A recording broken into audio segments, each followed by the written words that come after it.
आपने कभी सोचा है कि भगवान भी अपने कर्मों के फल से अछूते नहीं रहते।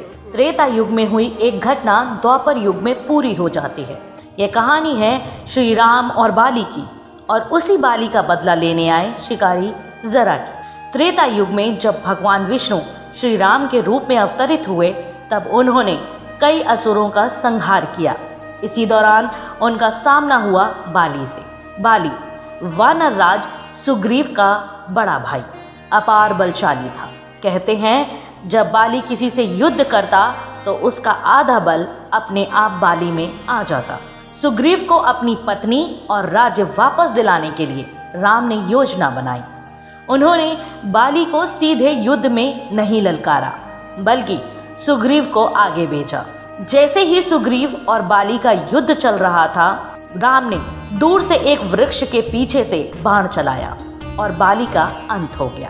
बाली ने अंतिम समय में प्रभु श्री राम से प्रश्न किया, हे राम, आपने मुझे सामने से क्यों नहीं मारा? क्या यह क्षत्रिय धर्म के विरुद्ध नहीं है?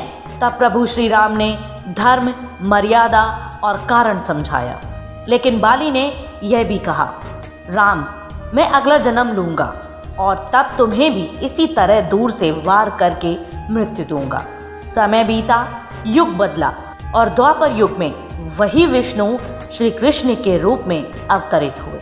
महाभारत समाप्त हो चुकी थी, यदुवंश का विनाश हो चुका था और कृष्ण का पृथ्वी पर कार्य पूरा हो चुका था।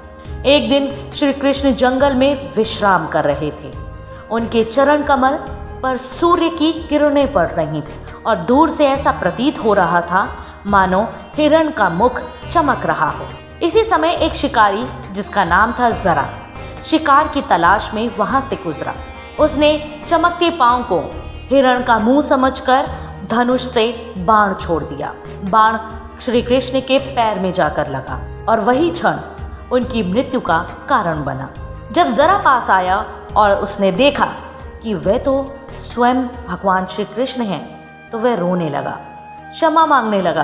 तब प्रभु श्री कृष्ण ने शांत स्वर में कहा, जरा, ये सब पूर्व जन्म का फल है। त्रेता युग में मैं राम था और तुम बाली। तब मैंने तुम्हें वृक्ष के पीछे से बाण मारकर मृत्यु दी थी। आज वही कर्म वापस लौटकर मेरे पास आया है। कहते हैं भगवान भी अपने ही बनाए कर्म सिद्धांतों से बंधे हैं। हम चाहे देव हों या मानव, किए गए कर्म का फल अवश्य भोगना पड़ता है, भले ही वह युगों बाद क्यों ना मिले। इस कहानी से हमें एक सीख मिलती है, कभी भी किसी के साथ छल, अन्याय या अधर्म ना करें, क्योंकि कर्म का पहिया धीमे चलता है, परंतु जब लौटता है तो न्याय अवश्य करता है। युग बदले, रूप बदले, पर कर्म का बंधन वही रहा। राम के बाण से मरे बाली ने कृष्ण के बाण से लिया अपना बदला।